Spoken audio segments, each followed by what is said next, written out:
Well, hello there. How you doing? Welcome back to the channel. It is so lovely to see your faces. Today is very exciting because I'm going to be talking about one of my favorite franchises, Resident Evil. Of course, we know that Resident Evil 7 was announced in a surprise reveal during E3 at Sony's press conference, which was so fantastic. If you've heard me this last week or so, especially during E3, where a lot of even new subscribers jumped on board, I was gushing about Resident Evil 7. And to be fair, it was less initially about the actual game itself and what was shown, and more about the fact that we just got the game revealed. We saw the title, Resident Evil 7, thrown up on that screen, and, in the weeks leading up to E3, I made a list of the top 5 announcements and reveals and surprises that I wanted, and for what I think was the third year in a row, I listed Resident Evil 7 as my number 1. So, I do that all the time. I knock my stupid pop filter.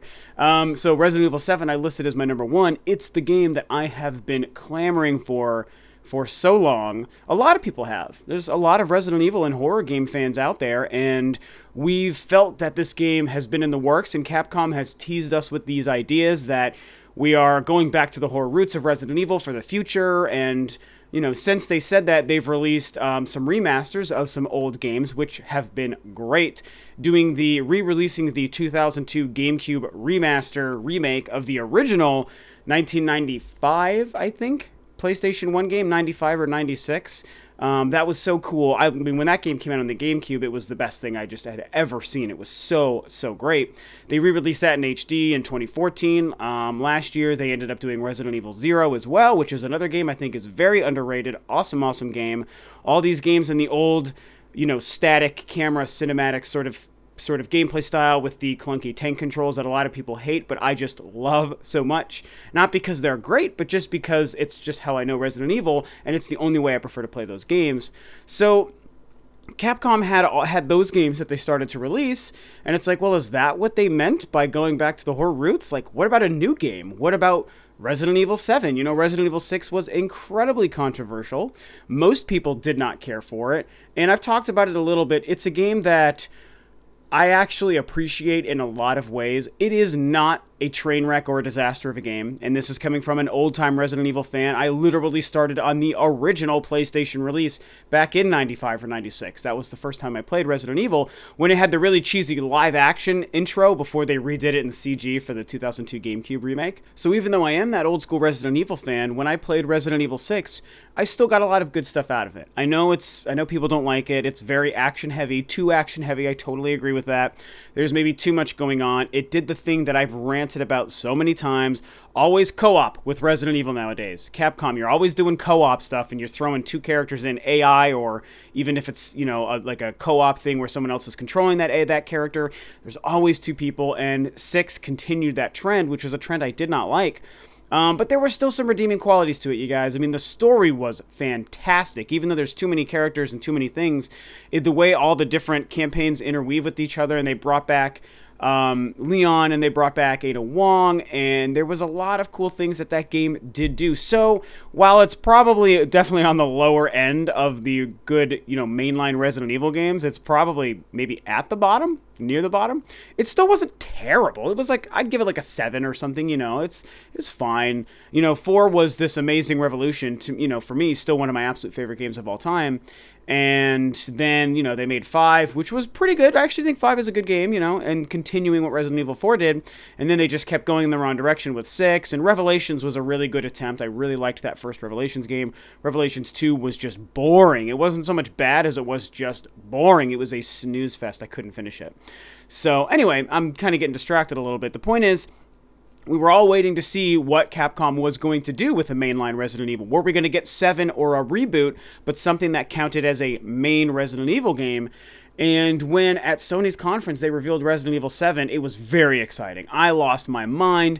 Now here's the tricky thing is the game itself. What they were initially showing was a game that looked just like PT, as everyone has discussed. It was first person, and it was obviously like, I don't know if it was gameplay or if it was CG, or I think it was maybe like scripted gameplay. It wasn't actually someone playing that game, but it is ultimately what that game looked like, the demo of the game that they released. It looks like a PT, it's a first-person thing, and they were trying to tout it as a VR experience as well. And so once I started to focus on those things after my excitement died down, I was like, I'm still excited, but what are they doing with this game? What is this game really? Like, a real Resident Evil game has story, has plot, characters that we care about, whether it's characters we know or new characters. It involves Umbrella Corporation. It involves it's not ghosts, because this game kind of almost treats it like a ghost story to a degree. It involves zombies, or the Las Plagas, as it introduced in 4 and 5, and like mutated living people. It has these elements, and this game, which of course we learned was a demo that was released and available to play, didn't really feel like that. It felt quite different from what a Resident Evil game is supposed to be, not the least of which is just being in first person. So I started to wonder about that, and it's like, well, I'm still excited, I'm going to give them a chance, but what is the purpose of this? So I'm going to discuss a little bit here what I think may be happening and how I hope that this will turn out to be okay. As you probably know, the game has been released as a demo. It's called Resident Evil 7 Biohazard Beginning Hour. And Biohazard, the Japanese name for Resident Evil, going back to the very first game. And it's available on the PlayStation Store right now, and there's a ton of people who've played it on YouTube.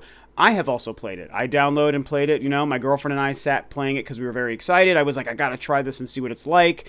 And I was already starting to realize I wasn't sure about what they were doing with the perspective, even though some of the spin-off games in the Resident Evil series have been first person, so it's not a complete first thing. It was still very weird that they were doing this, so I downloaded it, my girlfriend and I played it. It's great. The demo is great. Does it feel Resident Evil? No, it does not. But that doesn't take away from the fact that it is a very good game. Now, my fear, and a lot of people's fear, is once this game comes out, is this all in first person? Is this a very short experience? Is this going to be something where it's only like 4 or 5 hours long? Is it going to be something where who you are and the characters and the lore and the mythos of the Resident Evil series leading up to this game isn't really involved or a part of it? Does it feel like something? Here's my biggest worry, and this has been brought up by Terminator Juice on our podcast as well. Does it feel like something that is created just to try to sell VR, where it's really just Resident Evil, the VR experience, and they're slapping the 7 on top of it to make it more exciting and appealing to people? If that's the case, I will lose my damn mind. I will be so upset if that is what Capcom and Sony as well have worked together to do, to bastardize and destroy what Resident Evil is supposed to be. Now, aside from a Resident Evil 7 sequel mainline game, a Resident Evil VR scary experience in first person or otherwise is actually completely fine. I don't mind them trying to do that. I don't care about VR, but I can appreciate trying to use that name and making a spin-off little experience for a couple of hours to help sell VR and use the Resident Evil name. That's fine. That's just business. That doesn't really bother me. But if you mutate and morph what should be an exciting sequel, the brand new Resident Evil canon experience game, and you morph that into this VR thing that ends up also being very, very short and not very, very substantial as far as like the content within it, that is going to be a huge problem. Now, we don't know that that's what they're doing, and I'm starting to feel like that's hopefully not what they're doing. I kind of don't think that that's what they're doing. What I'm going to hope is, now let me go back actually for a second. Having played the demo, I can confirm something very, very cool. And again, you can see a grip of people playing this online and confirm the same thing. There is a very famous moment where if you get to the 3rd floor, there is a phone that starts ringing, and there's a photo next to the phone that you can check and read a little note on the backwards. That photo, my girlfriend actually noticed this. I was like so lost in the moment. She's the one who actually pointed this out as we played it. That photo has a picture of a helicopter on it, and that helicopter has the Umbrella logo on it.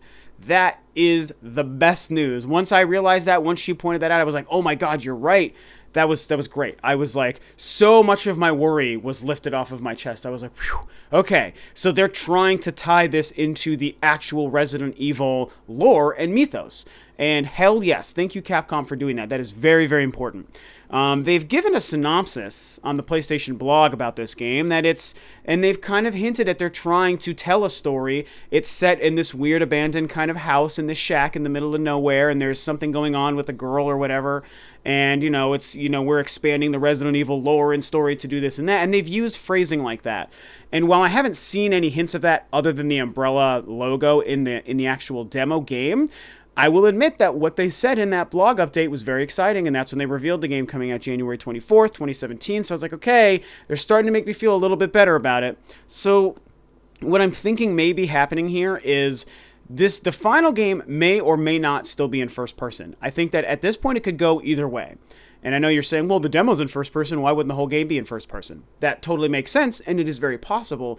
But I also wonder if they really just created this thing because of how successful PT was. They probably wanted to copy that. I'm no bones about it. I think they straight up were like, that's a great idea. Let's do it exactly. So they made exactly a PT type of experience that is very short. You can beat the thing in like 15 minutes if you're fast, or you can spend upwards of an hour trying to find everything, as far as I can tell. And I think that they were like, let's do this. And the game won't be this way. Maybe it's going to be some sort of third-person game or whatever, set in this huge rural area and focusing around this shack. And we're just going to we just want to copy what that PT thing did, because that first-person perspective is scary. We can sell the VR thing, and we'll just go from there. And maybe you can play the final version in a couple different modes. First person if you want to play it in VR, or third person if you want just a typical scary Resident Evil kind of experience, because that's more Resident Evils to be in third person. Whether the camera moves with you or whether they're static, it's still that third person angle. So I hope that that's the case. Now, I have to also add, while I hope that the final game is in third person, if it was in first person, I'll still be okay with it if it's still good and if it still feels like Resident Evil. If they can bring in the Redfields and maybe Jill Valentine, of course Leon or Ada or some other characters, Barry, all these other characters that they've introduced to us over the years, maybe bring in Albert Wesker's son, who I can't remember his name now, from Resident Evil 6, who actually was a really good character. Bring in the Weskers, the Redfields, the Valentines, that starts to feel really great. Make sure that Umbrella is actually part of this game. That's great. Don't make a ghost story. I know ghost stories are awesome for certain kinds of games. Resident Evil has never been that, and it would be weird to start doing that now.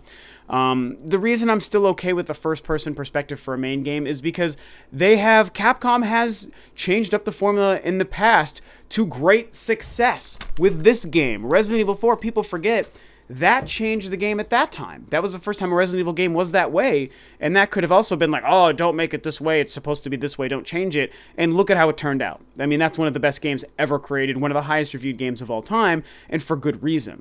So, in my opinion, you can change up the basic mainline Resident Evil formula and do it well and be successful with it and create a great game. So while I still prefer third person, if they do it first person but make it good like they made Resident Evil 4 good, I'm going to be okay with that. Just include Umbrella, zombies, the characters we know about, even if you don't play as the characters, even if they're just referenced or you run across them or something.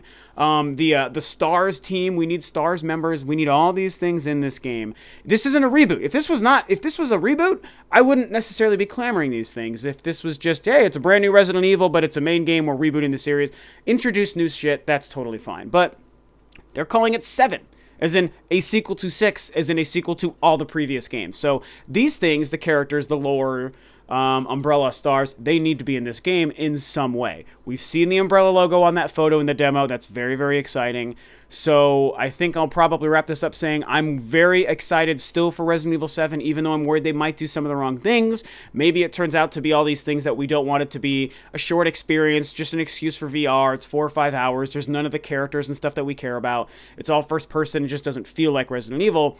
That would be a shame. It's possible that happens, but I'm going to hold out hope, And I have to also say, I love the idea that Capcom is focusing it on a centralized location, which is another complaint I've had, where we started to just go all over the place in these games, traveling the world and going to different, warehouses and temples and boatyards and all these different things in different countries. It's like, don't do that. Like, don't do that. Like, the best Resident Evil games, the old school ones, focused on a very small, centralized location. The mansion in Resident Evil 1, the police station in Resident Evil 2, and you kind of branch out from there a little bit.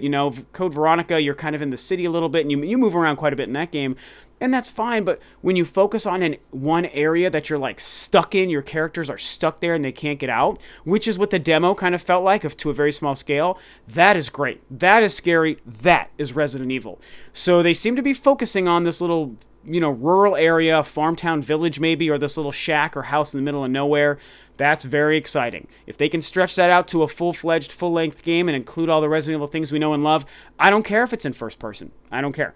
So that's it. I'm going to wrap up my thoughts. I could talk about Resident Evil forever, you guys. It is, as I also recently brought up on the podcast, it is one of my non-Nintendo fanboy franchises that I just totally gush over and I just love so much. It's not a Zelda or a Metroid or a Mario, but it's up there. It's in that conversation for me because I love it so much. And I really want Resident Evil 7 to be good. I want it to be the game that the game that we deserve. You know, it's just as cheesy as that sounds, but I think it's true. It should be the game we deserve. I think Capcom is still doing that. Maybe not, but we're going to wait and see. What do you guys think? Are you excited for Resident Evil 7 like I am? Do you like Resident Evil, or do you just think it's just dumb and who cares, and maybe you shouldn't have watched this video in the first place? I'm really curious. I was excited to talk about something just about a game because there's been all this E3 stuff and Nintendo NX and Xbox Scorpio and all these things I've been doing for so long, and I just wanted to get back to something I love, which is a game series that I love. And there's a lot happening with Resident Evil right now, so I guess we'll see how it plays out. Leave your thoughts about this stuff below, guys. Thank you again so much as always for tuning in. This is Rob of Rule 2 Review, and I'll catch you guys next time on another video.